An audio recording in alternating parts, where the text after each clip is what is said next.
HarperCollins presents The Book Game by Frances Wise, read by Lucy Tregear. From morn to noon he fell, from noon to dewy eve, a summer's day. John Milton, Paradise Lost, Book 4. We can't behave like people in novels, though, can we? Edith Wharton, The Age of Innocence. Prologue.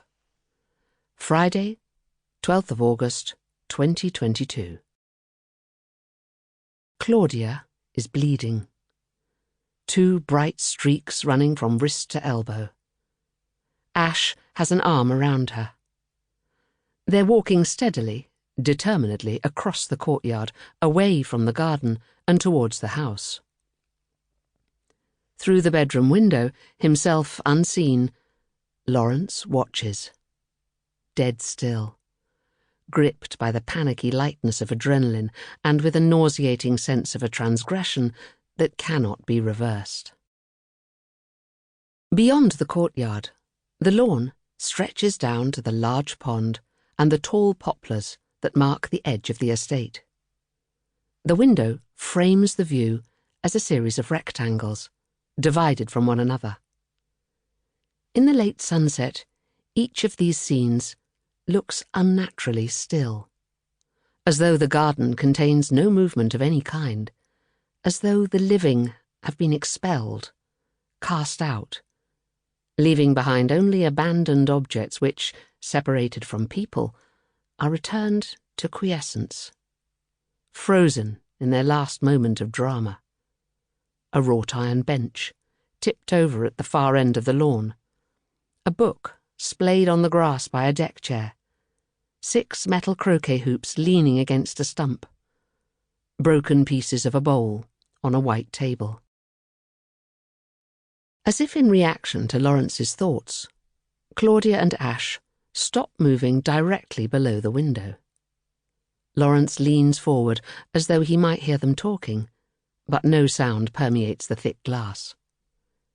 He watches as his wife draws her injured arm towards her body and raises her other hand to Ash's face, her fingers just touching his hair.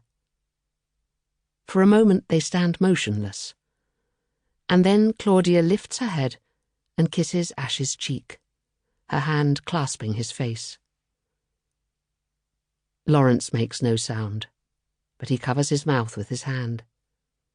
He sees Claudia turn away from Ash towards the house, for a moment keeping hold of Ash's hand.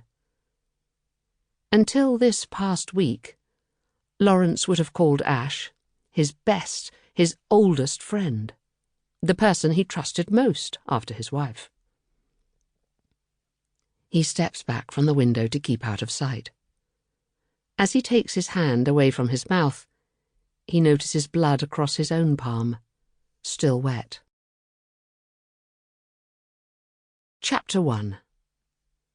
8th of August, 2022, Monday morning. Lawrence's office is the largest in college, and he reminds himself of this several times a day. The largest, that is, by volume. By sheer floor footage, Clark's is slightly bigger. Lawrence has paced it out, taking the keys from the porter's lodge on a Sunday, but he's convinced himself that volume is the fitter measure.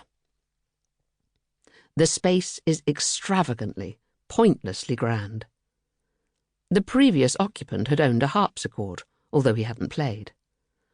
Lawrence himself has a mobile stepladder for the higher shelves, and the sofa, 3 armchairs and low desk which sit marooned in the centre have the effect, in their drawn-together isolation, of making the room feel like an outdoor space, a section of a garden. There is a pre-modern unevenness to the wooden floorboards and the limestone window frames. The 2 large casement windows on the right-hand wall, as one looks from the door, gaze from this second floor across the rounded tops of Cambridge's buildings. The wooden boards are partly covered with a single huge rug, a gift from Claudia on Lawrence's appointment 22 years ago. Its edges are fraying, and there are a number of red wine stains. Sample complete. Ready to continue?